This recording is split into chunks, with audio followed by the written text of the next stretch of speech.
Menarik sekali ya, kumpulnya jam 10. Saya itu sampai was-was. Jam 5 maksudnya. Jam 5 biasa saya diundang jam 10 pagi-pagi di WBI, dan itu jam 10 biasanya adalah jeda, ibu-ibu sudah nganter anak sekolah, dia udah masak, lalu kemudian itulah dia dengar firman Tuhan. Jam 12 dia harus jemput lagi anaknya atau dia pulang dia masak, gitu kan. Jadi tadi saya pikir, waduh kalau jam 5 sore ibu-ibu udah pada masak belum ya? Di rumah ada makanan ya. Jadi ini maksudnya kalau di sini duduk tuh udah tenang gitu loh, bisa belajar firman Tuhan. Aman ya? Kompor mati semua? Nah, gitu ya. Jadi nggak ada yang gelisah, soalnya ibu-ibu tuh kepikiran duduk di sini, dia mikir, jadi nanti manasin sop atau apa gitu kan makan malamnya, gitu ya. Tapi ini udah aman ya? Oke, baik. Nah, kita akan belajar firman Tuhan karena memang sudah aman, tenang. Jadi ya kita nggak terburu-buru ya. Kita akan menyimak firman Tuhan. Namun sebelumnya saya sedikit perkenalan, ibu-ibu sekalian. Tadi waktu naik ke sini, Ibu Marta bilang, jadi Ibu Evelyn sekarang menggembalakan. Saya bilang betul, saya menggembalakan. Ini perkenalan ya, nama saya Evelyn Nadia. Bagi saya kelihatan banyak juga senior ya, jadi mungkin lebih 20 tahun lalu pernah nonton RCTI. Saya di situ menerjemahkan Reverend John Hartman almarhum ya. Dan itu pekerjaan pelayanan saya di media itu 11 tahun. Loh kok bisa 11 tahun Bu Evelyn? Iya, saya mulai menerjemahkan itu nggak langsung di televisi ya, tapi saya mulai menerjemahkan sejak saya usia 18 tahun. Saya bertobat umur 16, lalu mengikut Tuhan sungguh-sungguh 18 tahun. Tiba-tiba oleh anugerah Tuhan saya diminta menerjemahkan Reverend John Hartman. Waktu itu di gereja-gereja lokal. Sampai akhirnya beliau nggak mau diterjemahkan orang lain. Pokoknya maunya Evelyn ya. Saya kalau lagi nggak kuliah, saya kalau lagi nggak kerja, saya menerjemahkan beliau gitu. Tapi saya menjadi opsi pertama. Tapi kemudian akhirnya beberapa tahun lewat, beliau akhirnya minta saya full time. Dan Tuhan arahkan saya memang kasih konfirmasi untuk full time. Jadi Ibu Marta bilang kayaknya saya pernah ketemu ya, pernah ketemu dengan saya di seminari Bethel ya, di lantai 2 di pojok situ. Itu dulu adalah kantor GO Studio. Jadi rekaman-rekaman RCTI biasa bikin di situ dulu sebelum akhirnya beli lahan dan membangun studio di Cikarang. Jadi saya sempat berada di seminari Bethel Petamburan, sementara kawan-kawan seangkatan saya duduk di kelas belajar untuk mengambil sarjana pendidikan agama Kristen ya, SPA dan STH. Teman-teman saya kan, teman-teman dari mana? Ini teman-teman yang dimenangkan Tuhan, dilawat Tuhan di SMA. Jadi kita waktu itu ada revival besar-besaran di SMA Negeri 68. Kita banyak menangin jiwa, termasuk saya dimenangkan, lalu kita menangkan jiwa juga banyak sekali. Jadi jebolan dari sekolah itu di angkatan saya itu banyak yang kemudian masuk STTBI, Satya Wacana, ya banyak yang jadi hamba Tuhan. Sekarang menjadi gembala, menjadi teolog, ya menjadi pengerja full time, banyak sekali gitu ya. Nah, teman-teman angkatan saya duduk di kelas di STT Bethel Indonesia, saya duduk di kantor di kantor GO Studio, sama-sama belajar tapi jalurnya jalur beda. Saya belajar di jalan, ibu-ibu sekalian, artinya I learn by experience ya. Saya keliling Indonesia ke berbagai pulau di Indonesia selama periode 11 tahun itu. Lalu masuk kepada fase yang berikutnya, saya dituntun Tuhan untuk komit di gereja lokal, tidak dalam sinode Bethel Indonesia, ini dari gereja yang dari sinode berbeda, 18 tahun. Nah kemudian tahun 22 lalu Tuhan merilis saya untuk melepaskan saya dan menuntun saya untuk pelayanan pergembalaan. Puji Tuhan atas adanya persahabatan dengan Ibu Pendeta Yunike Sadrak, ya mungkin pernah ibu-ibu tahu. Nah beliau kemudian menaungi gereja kami yang kemudian September kemarin, September ini masih September ya, September tanggal 11 lalu genap ulang tahun 1 tahun ya, 1 tahun ya. Nah jadi boleh ditayangkan mungkin slide-nya. Nah inilah fotonya. Jadi perintisan ulang tahun setahun gitu ya. Kita memenangkan jiwa-jiwa, ada dari latar belakang macam-macam lah, aneka ragam gitu ya. Jadi satu demi satu dilawat, dan kami percaya Tuhan melahirkan gereja itu untuk saat seperti ini. Visi kami adalah restore, rebuild, restore, renew. Dari Yesaya pasal 61 ayat yang keempat, kami dipanggil untuk membangun kembali, merestorasi dan memperbaharui Apa yang diperbarui? Reruntuhan keluarga. Jadi kami percaya satu keluarga demi satu keluarga akan dilawat Tuhan. Jadi memang coraknya sangat keluarga, lintas generasi. Ada oma, anaknya, cucunya itu bisa kumpul bareng-bareng dilawat sama Tuhan. Nah, itu perkenalannya. Jadi kenapa mesti kenalan? Iyalah, orang Indonesia kalau tidak kenal tidak sayang. Saya mah mau disayang. Jadi kita kenalan baik-baik. Nanti kalau kita ketemu di pasar, barangkali ibu-ibu mau wisata kuliner ke Green Lake, ketemu saya kan di GBI Citra 1. Nah, siapa tahu saya ditraktir makan. Ada soto enak sekali di situ. Oke, kita akan lihat Spirit Empowered Women. Perempuan-perempuan yang diberdayakan oleh Roh Allah. Kita akan lihat sama-sama bagaimana perempuan menjadi partner dengan kaum pria ya untuk terjadinya panen raya di akhir zaman. Kita perlu menuntaskan amanat agung. Itu visi GBI ya. Dan kalau kita bicara mengenai visi menuntaskan amanat agung, kira-kira yang muncul dalam pikiran kita siapa? Pendetanya, pengerja full time, yang jago, yang bisa khotbah, ya kan? Seringkali tanpa sadar kita sudah mengkotak-kotakkan. Jadi kalau berdiri di depan kaca lalu kita dengar atau ingat menuntaskan amanat agung, kita nggak pernah pikir mungkin diri kita termasuk. Nah, coba ibu-ibu senggol sama kiri kanannya, bilang kamu tuh termasuk. Jadi bukan yang bisa khotbah aja, gitu ya. Nah, ini yang kemudian kita perlu kalau orang di luar bilang kita perlu sisir pemahaman itu, mesti digerus, kita mesti urutkan satu persatu biar kita mendapat pemahaman yang alkitabiah. Nah, ibu-ibu coba kita lihat teksnya dimulai dari Kisah Para Rasul 2 ayat 17 sampai 18. Kita sudah hafal atau mungkin sudah ingat sekali, ini ayat yang sering kali kita dengar, tapi kita akan perkatakan pada sore ini. Mari baca dan perkatakan bersama-sama. 3, 2, 1. Akan terjadi pada hari-hari terakhir, demikianlah firman Allah, bahwa Aku akan mencurahkan Rohku ke atas semua manusia, maka anak-anakmu laki-laki dan perempuan akan bernubuat, dan teruna-terunamu akan mendapat penglihatan-penglihatan, dan orang-orangmu yang tua akan mendapat mimpi. Juga ke atas hamba-hambaku laki-laki dan perempuan akan kucurahkan Rohku pada hari-hari itu, dan mereka akan bernubuat. Ibu-ibu sekalian, secara selintas kita melihat, dan saya bikin hurufnya tebal di situ, ada laki-laki dan perempuan.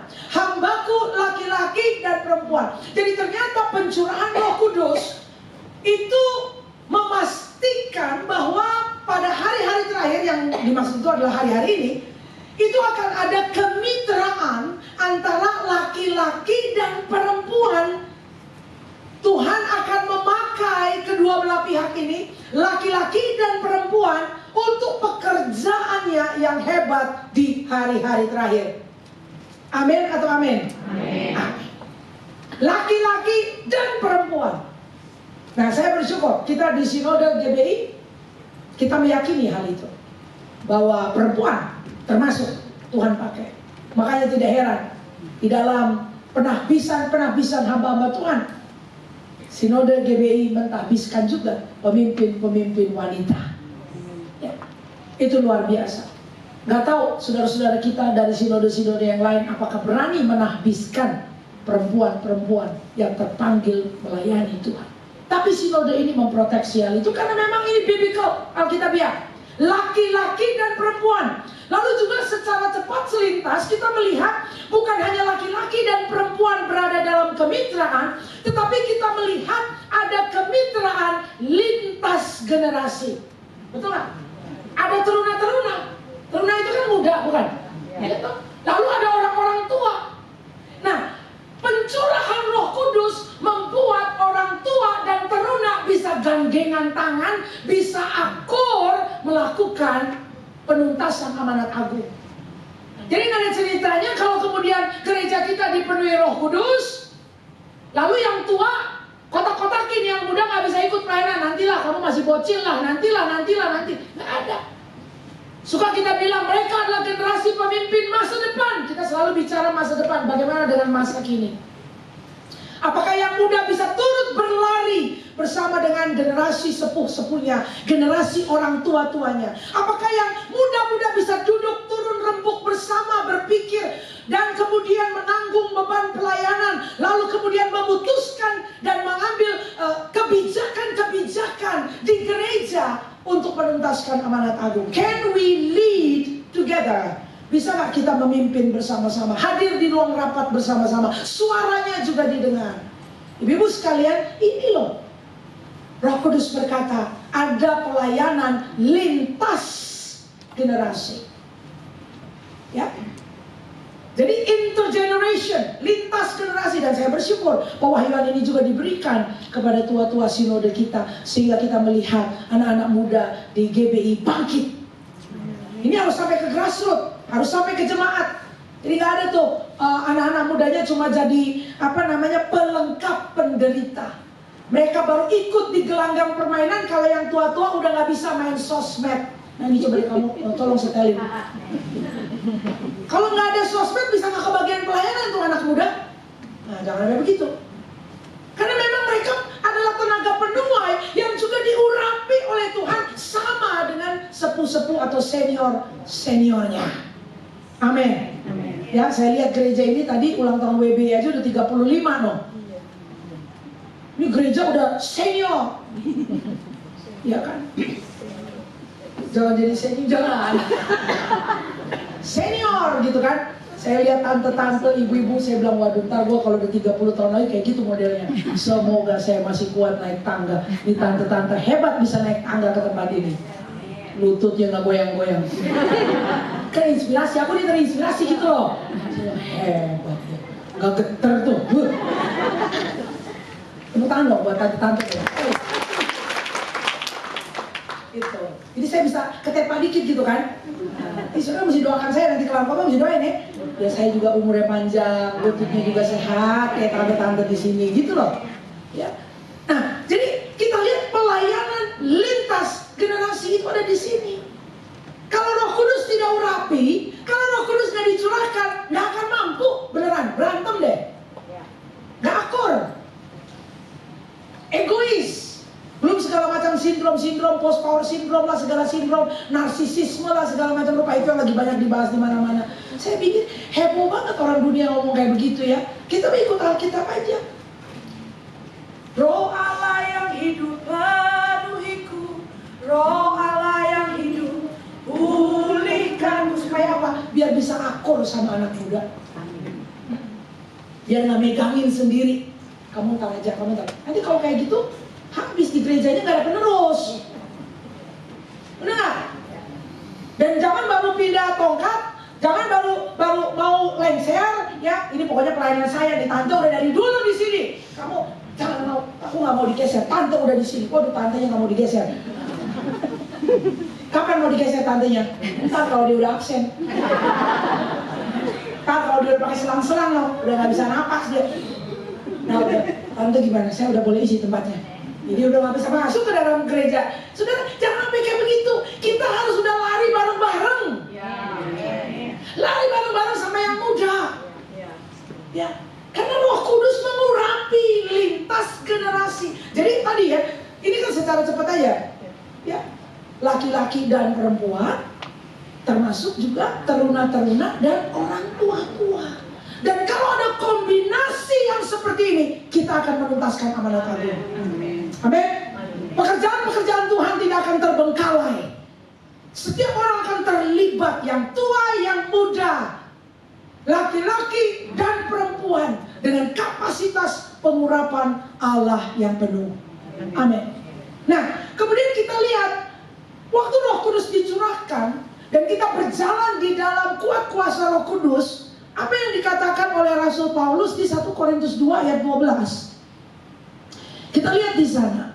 Dari versi bahasa Indonesia, saya kutip Indonesianya dulu. Kita tidak menerima roh dunia, tetapi roh yang berasal dari Allah, supaya kita tahu apa yang dikaruniakan Allah kepada kita. Ibu katakan bersama, supaya saya tahu. Nah, ibu-ibu, setelah kita lahir baru, Roh Kudus itu Tuhan memberikan karunia-karunia rohani kepada kita. Ya, banyak hamba Tuhan sudah mulai mengupas hal ini dan saya bersyukur pewahyuan ini diajarkan di banyak gereja. Saudara jangan ketinggalan. You get to know what your spiritual gift is. Kita mesti tahu karunia rohani kita apa. Secara cepat bisa ada tes karunia, betul nggak? Yeah. Kalau di gereja saya bilang ini, oke, kalau udah dites kira-kira kamu tahu, itu kan secara paper. Kamu mesti tanya dong sama teman-teman kamu di komsel, tanya dong sama orang gereja ini, ada konfirmasi nggak lo? Ya kan? Ada orang bilang gini, saya ini karunianya menurut tes. Karena tes itu bisa aja jadi wannabe, tau gak wannabe? Aku sih kayaknya aspire nih, aku kayaknya kepingin tuh kayak gitu tuh.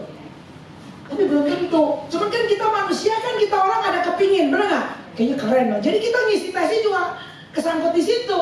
Nah saya bilang uji keduanya apa? Cek sama teman-teman. Kalau ada ikut small group, komsel ya, itu small group ya, atau teman-teman yang biasa bergaul sama kita, ada konfirmasinya. Ada orang bilang begini, saya temukan di tes karunia, saya itu karunianya mengajar. Terus saya sebagai gembala bilang, gua nggak pernah dengar mengajar. Ngajar ya? Saudara tahu nggak, orang kalau ngajar itu apa keunikan orang dengan karunia mengajar? Waktu dia mengajar, orang lain mengerti. Nah, jadi tinggal kita cek nih, aku kalau ngomong kamu ngerti nggak? Nggak bisa orang bilang karunia mengajar, tapi sementara dia ngomong orang yang dengar bingung. Kamu makin bingung loh kalau kau ngomong itu, aku tuh nggak ngerti apa-apa. Tadinya bingungnya segini, sekarang kau ngomong aku jadi makin bingung. Yang kayak gitu tentu karunianya bukan mengajar. Mungkin dia kan senang membaca kali, dia senang ngomong. Nah, dia senang menasihati, dia senang ngomong kali. Tapi bukan mengajar. Orang kalau karunia mengajar, waktu dia ngomong buka mulut tuh, orang ngerti. Nah, lu bisa ngajar lebih simpel ya. Tadi khotbahnya agak ruwet, tapi kamu menjelasin, aku ngerti loh. Nah, itu ngajar itu. Paham ya? Enggak, ini tambahannya catatan kecil gitu loh. Ya ada orang juga bilang nih, saya sih karunianya nih, karunianya saya ini suka memberi.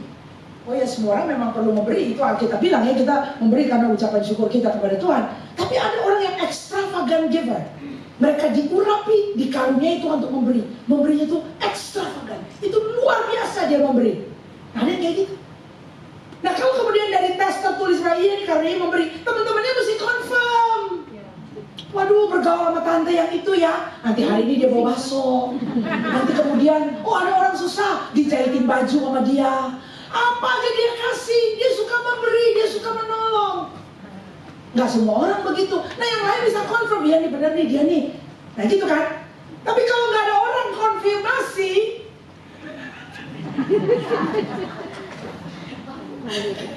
tante mah pelit. Ada orang. Saya ngomong kayak gini karena sudah mengembalakan ya. Jadi kan kalau mengembalakan mah kasus mau banyak aja kita lihat, benar?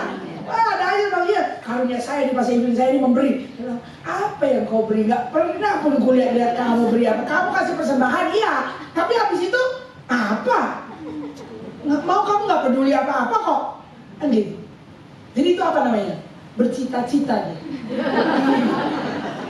Cuma cita-citanya cuma dia sama Tuhan yang tahu kan.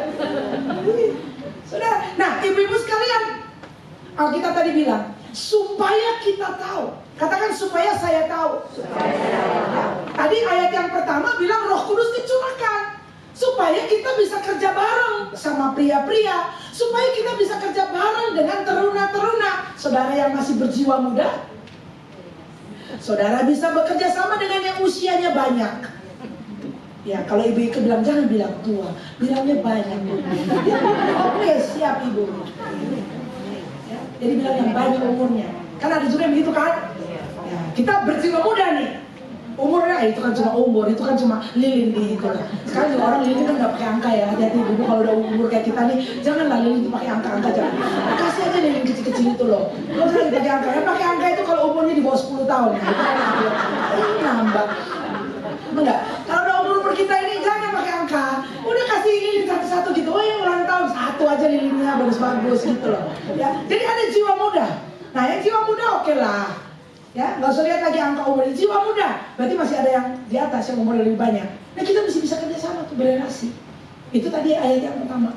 Nah, ayat ini bilang Roh Kudus juga akan menolong kita supaya kita tahu karunia kita apa.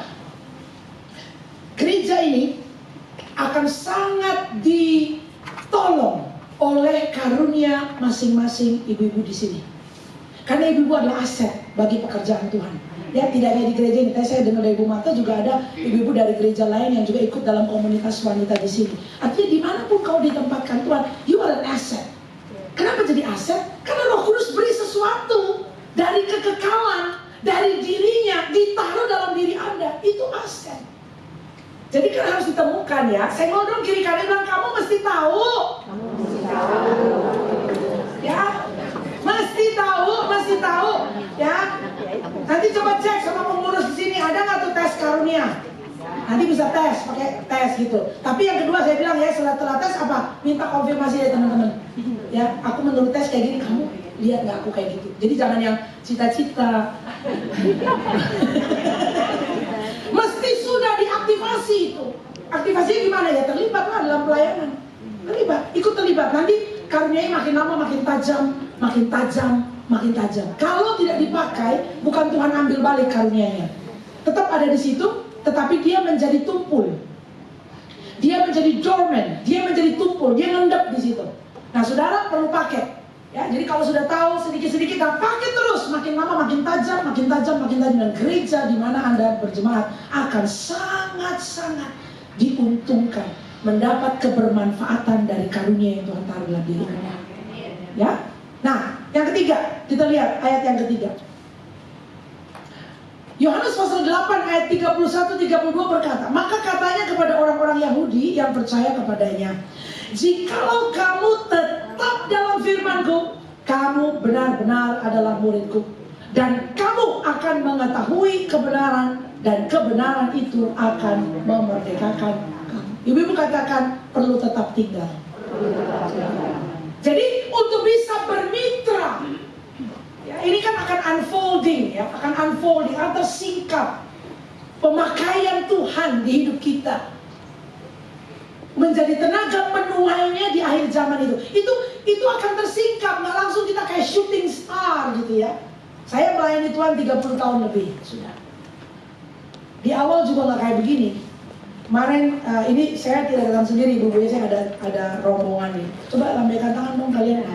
Jadi ada Oktina Tambunan, ada Susanti, ada Miss Fenty, ada Tante Livong. Nah, Tante Livong ini dari komunitas ibu-ibu kita dan dari UMAS juga.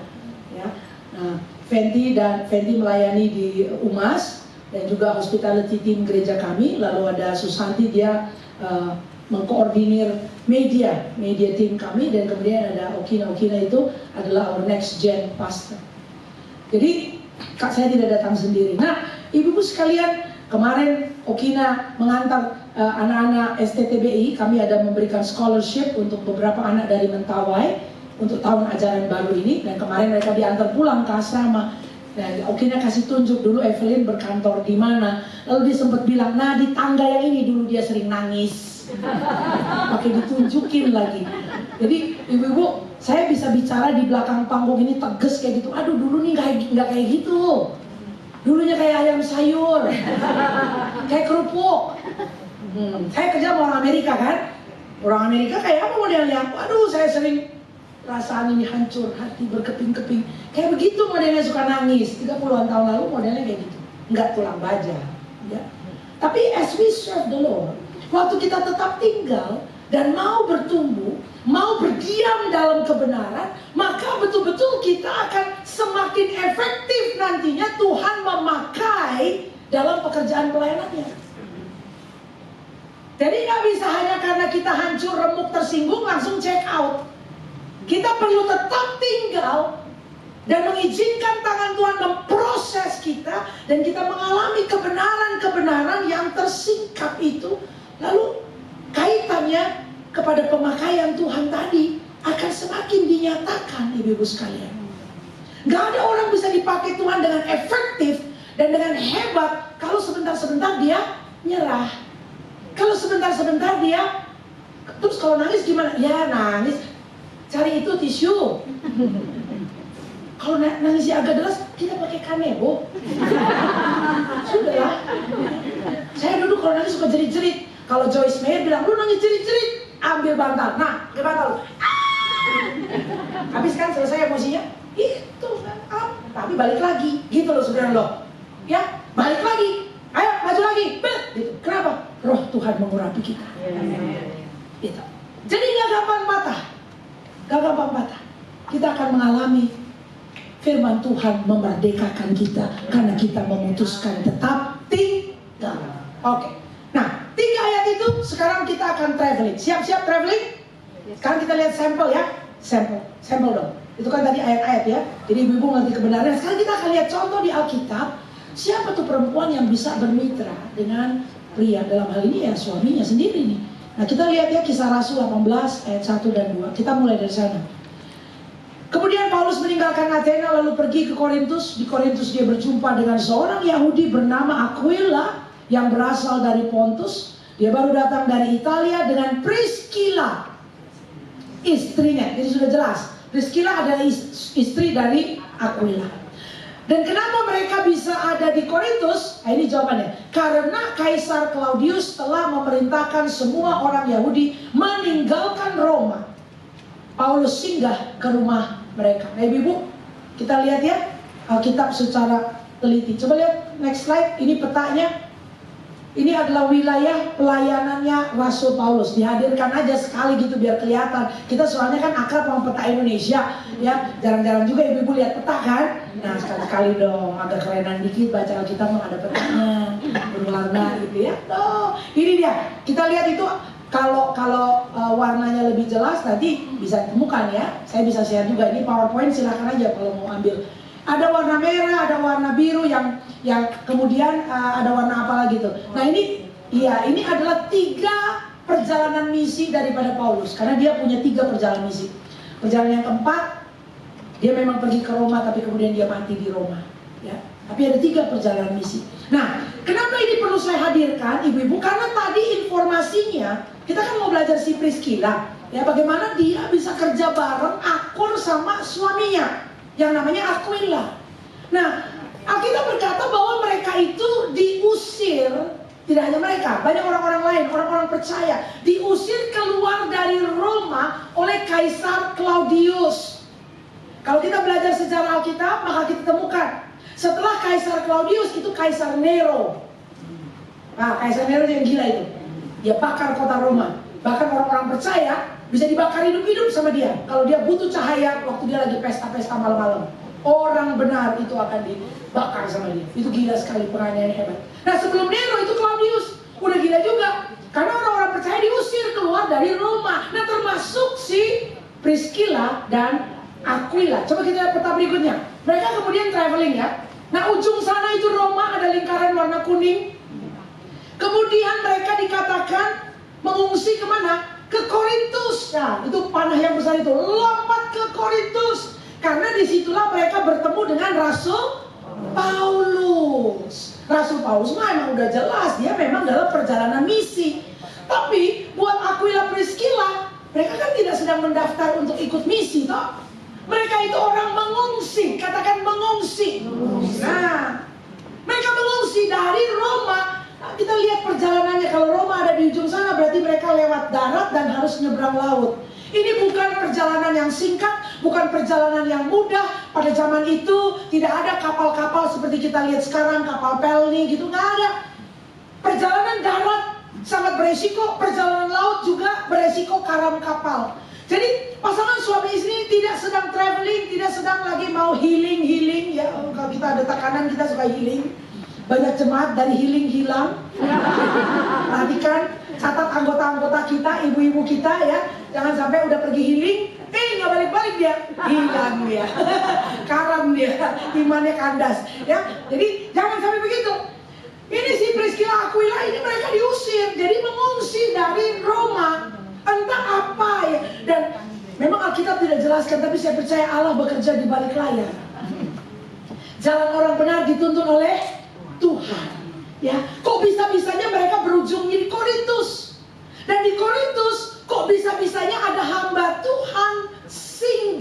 di rumah mereka. Betul yang tadi Alkitab kita baca ya.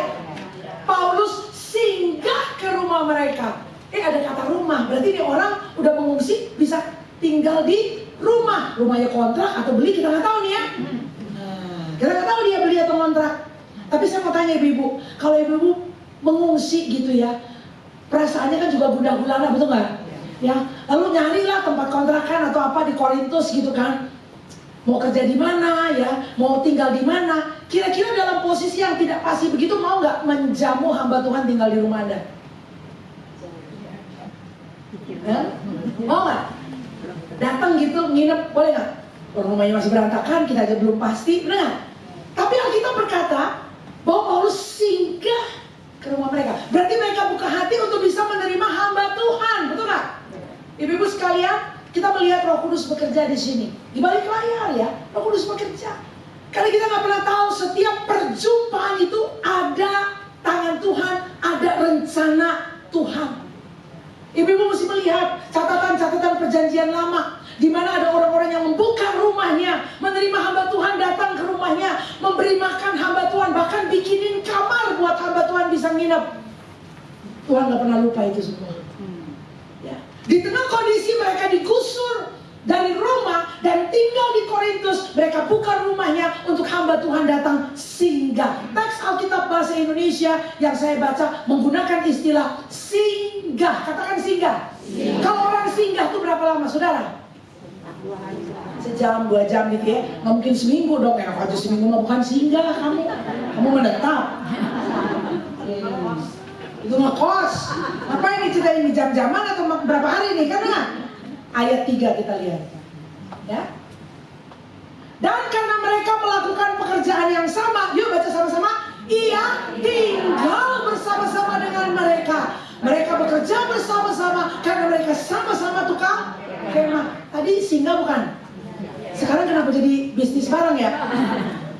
Kenapa jadi kongsi ya? Wah, ini Paulus mau berapa lama nih? Sekarang dia ikut bikin tenda, bikin kemah bareng-bareng. Saudara mau ngajak bisnis hamba Tuhan?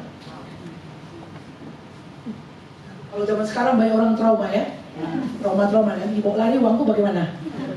Kan begitu kan? Tapi ini mau nih dia nih. Karena tuh hamba Tuhan juga kerja, mau gitu loh. Untuk membiayai pelayanannya. Jadi Paulus ringan tangan.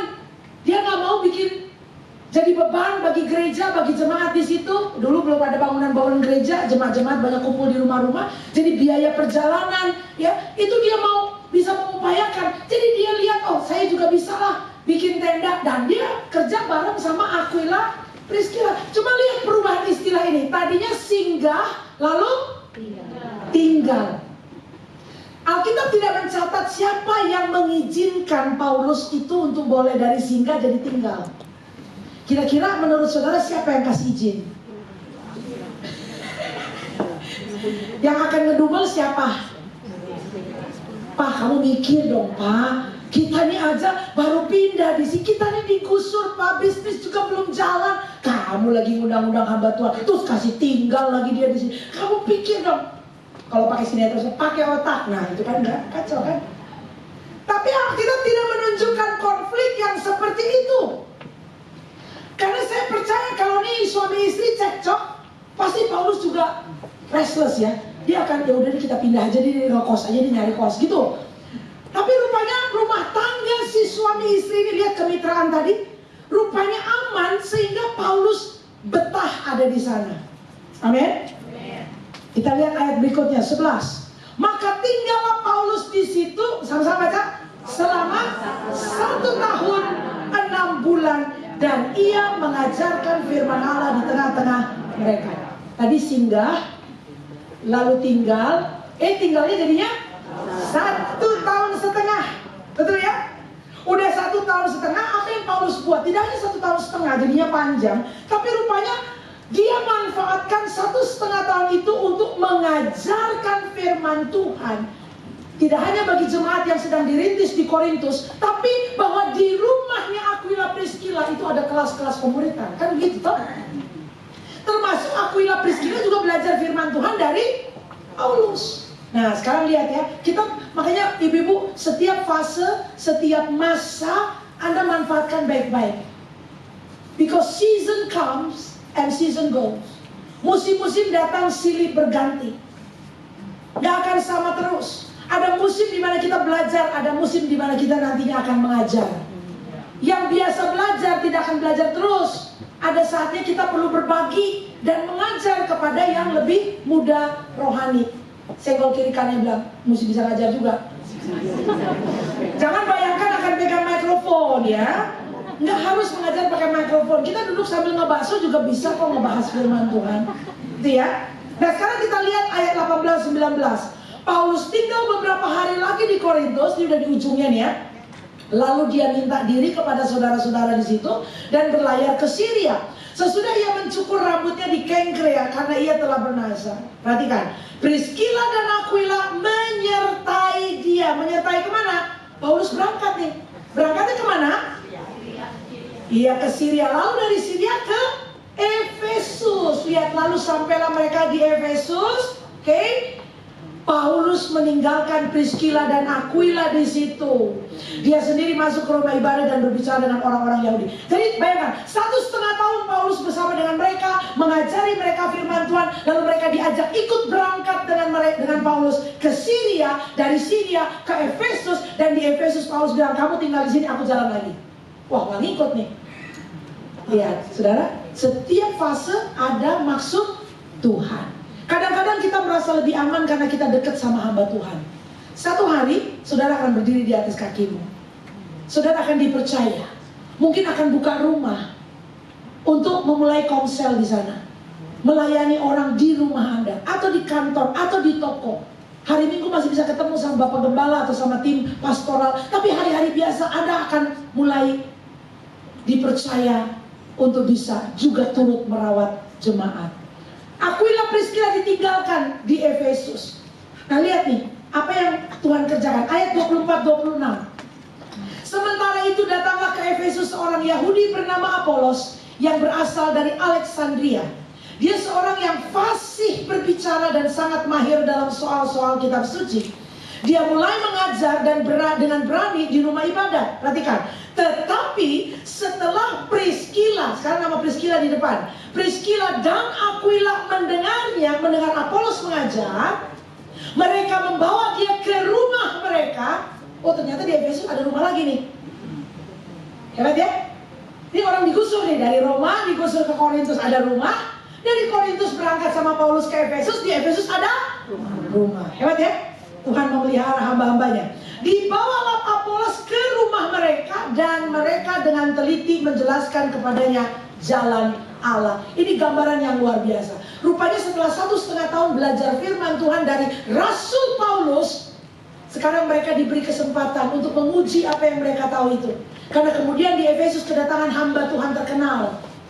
Hamba Tuhan terkenal loh saudara, yang udah biasa ngomong di depan publik. Priscilla bilang kan pedagang. Siapa bilang pedagang nggak bisa ngajar juga? Halo ibu-ibu. Nah jangan pikir pedagang, dia kan suaminya, ibunya, istrinya, ibu rumah tangga. Saudara, di ayat ini Priscilla disebutkan lebih dahulu di depan. Kira-kira waktu Apolos diundang datang ke rumah mereka, yang kemudian mengajari Apolos itu siapa? Priscilla. Saya kalau kiri kanan bilang, ibu-ibu bisa mengajar. Halo. Tuh kan, saya kan udah sampai di bagian ini, ada loh yang kepalanya agak miring loh, lihat ke depannya begini. Tadi lurus gak apa-apa loh, tadi senyum-senyum aja. Begitu saya bilang perempuan bisa mengajar langsung begini. Agak ragu kira-kira. Coba senggol lagi kiri kanan, kamu bisa juga mengajar. Haleluya. Amin. Lega. Ya, ayo kita beri tepuk tangan buat firman Tuhan. Amin saudara. Jadi Anda dimampukan Tuhan juga untuk bisa membagikan firman Tuhan. Anda perlu melihat diri Anda seperti itu. Jadi kalau sampai udah ada firman Tuhan tiba di titik ini kan memang kita agak-agak oglek ya. Hah? Siapa? Maksudnya saya. Ya. Kalau di Yesaya pasal 6 itu kan memang Yesaya mengalami perjumpaan dengan Allah ya. Dia ngomongnya apa? Ini aku Tuhan. Utuslah. Bukan dia kan? Ya, benar. Jadi ibu bisa bilang, ini aku Tuhan, utus suamiku. Itu dia pakai dia. Aku di belakang, aku akan kasih dia bakso, aku akan kasih dia makanan. Pokoknya makanan anget-anget kasih dia, vitamin, tapi pakai dia. Terus Tuhan bilang, enggak sih, jadi aku pakai, kamu juga aku pakai. Lalu kemudian bayangan kita, betul, Tuhan pakai saya, tapi saya Tuhan pakai di dapur. Tuhan pakai saya bikin kopi, bikin teh. Ayo ibu kamu. Saya ingin saya ingin kobarkan hal ini di sini. Siapa tahu di tengah Anda ada pengajar-pengajar. Siapa tahu di tengah Anda ada calon-calon gembala rumah. Siapa tahu di tengah Anda ada penginjil-penginjil. Siapa tahu di tengah-tengah Anda ada nabi-nabi. Come on. Tapi kalau tidak diluruskan pemahaman ini, kita selalu akan berpikir, saya melayani kok Bu, saya melayani. Saya bagiannya yang nyiapin kopi itu loh. Saya pokoknya siapin tisu-tisu, bunga-bunga saya akan ganti sekali ini bunga-bunga. Ini kan berapa mau diganti? Mau ganti warna. Boleh kayak begitu, tapi ibu-ibu juga bisa Tuhan pakai. Makanya karunia-Nya mesti dikobarkan. Haleluya. Pada etapa hidup Anda, lihat dan tantang dirimu. Apa yang Tuhan bisa buat dengan saya? Katakan, saya bersedia Tuhan. Apa yang kamu lakukan? Aku bersedia. Jadi kalau selama ini, ini aku Tuhan, benar, ini aku pakai dia. Langsung itu kita ada kebayang nih si tante yang itu, nah anak muda yang itu Tuhan pakai. Bagaimana dengan mengatakan ini aku Tuhan, pakai aku, utus aku, dan perluas kapasitas pelayanan. Haleluya. Ibu-ibu sekalian, saya tutup dengan referensi ini ya. Anda tenang kan? Gak ada yang mesti manasin sop ya. 1 Korintus 16:19 ada runtutan catatan ya, dikatakan di situ, salam kepadamu dari jemaat di Asia Kecil, Aquila, Priscilla, dan jemaat di rumah mereka. Berarti di mana saja Priscilla, Aquila ini pergi, maka di kota di mana mereka pergi, selalu mereka buka rumah untuk ada gereja rumah di situ. Ya, kita kalau melihat bangunan gereja itu 300 tahun setelahnya, zaman Konstantin, itu 300 tahun setelahnya. Tapi abad pertama, tahun-tahun pertama itu, di abad pertama yang adanya gereja rumah-rumah. Jadi di mana saja mereka mengungsi, maka di tempat itu ada kerajaan Allah. Di tempat itu rumah dibuka untuk pemberitaan firman Tuhan. Pindah lagi ke Efesus, di tempat itu juga akan dibuka rumahnya. Anda tahu setelah dari Efesus mereka kemana? Balik lagi pulang ke Roma. Balik lagi di Roma, buka gereja rumah juga. Dari Roma mereka balik lagi ke Efesus. Karena di Roma kemudian ada penganiayaan besar. Kaisar Nero memerintah. Jadi di mana saja mereka pergi, rumah dibuka. Berarti kan kita nggak usah mikir mikrofon dan panggung gitu loh. Di rumah kita. Ya. Saya tutup di sini deh, saudara, ibu sekalian. Saya adalah hasil pelayanan dari gereja rumah. Karena saya dituntun lahir baru di rumah kawan saya. Yang menuntun adalah mamanya dengan satu tante yang diundang sharing firman di rumah itu. Karena mamanya teman saya buka pintu rumahnya untuk anak-anak SMA pada ngumpul di rumah itu. Kita yang suka ngabisin makanan dari dapur dia. Sampai udah begitu habis-habisan, ada hari dia cuma bisa kasih mie instan. Tapi ada tukang bakso di depan gang. Jadi bawa mangkok sama mie instan, lalu kita tambahin baksonya di situ gitu loh. Tapi kalau dia lagi kering banget, nggak ada bakso, nggak ada apa, udahlah tempe aja dia goreng. Itu juga disikat sama anak-anak SMA. Saya bertobat usia 16 tahun dari pelayanan rumah. Ibu itu, si tante yang buka rumah itu, dia bukan tamatan sekolah Alkitab. Dia adalah seorang dari latar belakang suku Kedar yang lahir baru menjadi pengikut Kristus. Dia bukan tamatan, dia bukan STH, dia bukan SPA. Dia ibu rumah tangga. Modalnya apa? Dia sayang sama teman anak-anaknya. Jadi anak dia tuh anak biologi teman saya yang juga tamatan STTBI setelahnya. Sekarang jadi gembala, mengembalakan jemaat di Karawaci. Jadi tante itu cuma sayang, ini anaknya aku sayang, dan teman-temannya anak aku ya kayak anak-anak aku juga. Makanya hampir tiap hari kita ngetem di rumah dia. Kalau saya datang ke rumahnya siang-siang setelah pulang sekolah, ini bisa kedengaran sayup-sayup. Si tante lagi doa di dalam kamar. Kita akan dengar dia berbahasa roh. Kita akan dengar nama-nama kita bisa disebut. Kadang-kadang kita dengar dia kutip ayat firman Tuhan. Nanti kalau di tante udah kelar, tantenya keluar. Yuk makan siang yuk, tante udah masak nasi sama sayur lodeh. Kita makan sama-sama. Kita akan bikin PR di situ, bikin project sekolah di situ. Nanti saya baru pulang jam 7 atau jam 8 malam. Anak-anak SMA mandinya juga di rumah dia, sampai tagihan air nggak tahu lah itu air dari situ. Pokoknya habis terus tuh makanan. Ibu-ibu sekalian, saya mau bilang, kalau kita buka hati buat Tuhan, gak usah jadi complicated, gak usah jadi rumit-rumit. Kadang-kadang buka pintu rumah, buka dapur kita, buka meja makan kita. Kadang-kadang kita bisa layani teman-teman anak-anak kita. Kalau ibu punya anaknya SMA atau mungkin anak kampus, ajak teman-temannya, ajakin teman kamu ke rumah, mama mau masak buat mereka. Gitu. Dan Anda akan buka pintu rumah Anda untuk melayani Tuhan. Ayo, jangan ditunggu-tunggu kapan lagi, sekarang bisa. Karena tadi saya katakan Roh Kudus dicurahkan untuk pelayanan lintas generasi, pelayanan lintas gender, laki-laki dan perempuan. Kalau kita bilang iya ya kayaknya oke, tidak cukup terinspirasi. Karena hari ini kalau ibu-ibu mendengar suaranya, mungkin ada yang sudah mulai berpikir, iya ya ada gerakan tapi kayaknya nanti sudah seal the deal. Hari ini katakan Tuhan, ini aku, utus aku. Sehingga kehidupan kita jadi kehidupan yang bermakna. Apa yang ditabur oleh tante, namanya Tante Wiwi, sudah almarhum, tahun lalu saya yang makamkan beliau. Dia juga yang mendoakan saya waktu saya jadi penerjemah umur 18, itu juga lagi doa di gereja, lutut dia lihat muka saya itu. Apa yang beliau tabur 30-an tahun lalu, hasilnya, return on that investment, itu luar biasa. Karena yang dimenangkan dan dilayani di rumah itu, sekarang menjadi gembala-gembala sidang, menjadi teolog di sinode kita, menjadi pengajar-pengajar Alkitab, menjadi pengusaha yang melayani Tuhan. So plenty. Hasil buah pelayanan siapa? Ibu rumah tangga. Nggak ada gelar teologi. Ibu rumah tangga yang sayang sama sekelompok anak-anak SMA. Jadi kalau ini terjadi 30-an tahun lalu dan saya adalah produknya, saudara bisa menikmati khotbah saya sekarang, tapi saya sedang berdiri di atas bahu beliau. John Hartman menuai dari apa yang dia kerjakan. Tongkat estafet pengajaran berpindah, mentor. Tapi dia yang mulai itu, dia yang tahu Evelyn kayak ayam sayur kayak apa dia tahu. Ibu-ibu pun bisa dipakai oleh Tuhan dengan cara seperti itu.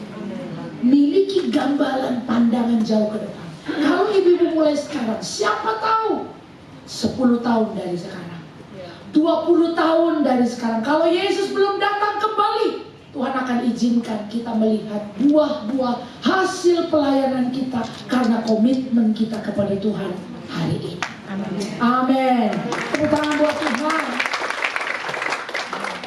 Kita satu dalam doanya. Ibu-ibu yang berkata, ya saya diafirmasi, saya dapat konfirmasi, saya diteguhkan oleh firman Tuhan sore ini, dan saya mau menjawab apa yang Tuhan gerakkan di hati saya.